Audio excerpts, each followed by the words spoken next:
Hi everybody, here's an update from our purple martin colony since we had more arrivals here at noontime. So I would say we're well over 24 right now, but the weather being what it is today with the south wind brought more of them up the coast to the location here. Let me just zoom in.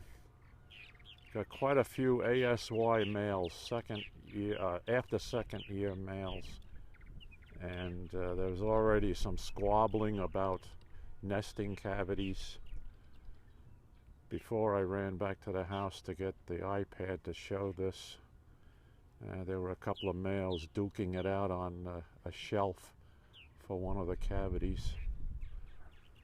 So that's part of it, but nobody gets injured. Let me reassure everybody that these guys do a lot of squawking and a lot of claiming of territory.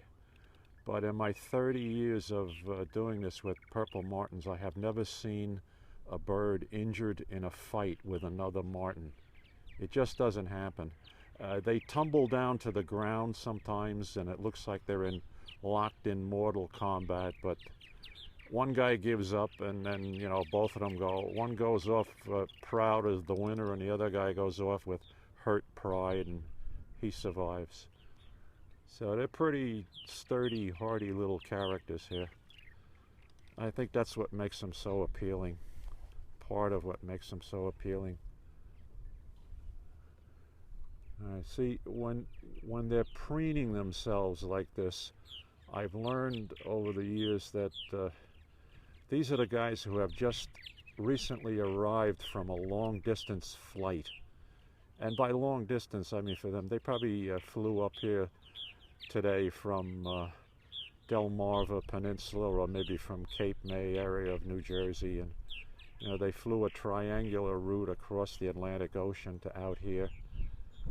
So then they rest up and they go on a feeding frenzy here, and then they clean themselves off. It's interesting how it happens. Now I've come down to see everybody because, as I said, there's well over 24 birds, and they all took off at once to go on one of their feeding flights. So much for this great video that was going to show you so much action here. Now let's see if they come in for a landing. Yeah, here comes a female. Well, she's just circling over. Come on, sweetheart, land right there on the perch. Oh, she has a male escorting her, I'll put it that way. And now this guy is a male ASY. 2 males, 3 males on the railings there, on the perches, I should say. So, maybe some competition now for females. And over on the other house, you can see a male-female pair on the lower shelf, and another male-female pair on the 3rd floor shelf. So they may already be pairing up, bonding for the season. Let's see what these guys are up to. Let's hope the males go through their chortle right now, because that's pretty neat to hear.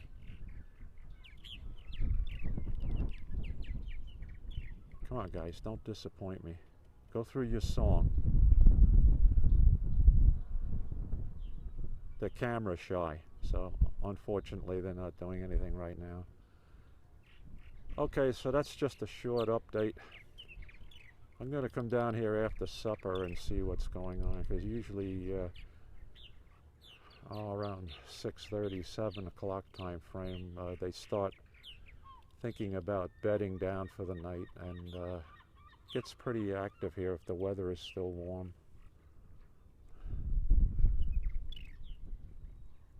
Kind of quiet right now. Come on, let's hear that. One more chance for a song. No? No? Okay. All right, I'll close on that note, and by showing you Mr. Swan over here, or Mrs. We had a tragic story told to me today. the swan pair had built a nest at the neighbor's yard, and a female had laid the eggs, and apparently they're multicolored eggs, the swan eggs and everything. And wouldn't you know it, we had last time the full moon flood tide, and it wiped out their nest. The tides were much higher than what they are normally, and so these swans lost their nest and all of their eggs for the season, unless they redo it.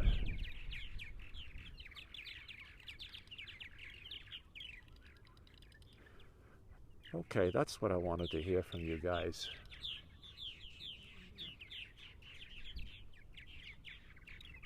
And this is just the tip of the iceberg down here. When you get 100 birds here, it gets a little noisy, but fun noise. All right, good people. I will sign off now, and we'll see everybody later. Thanks very much, all my good Facebook friends.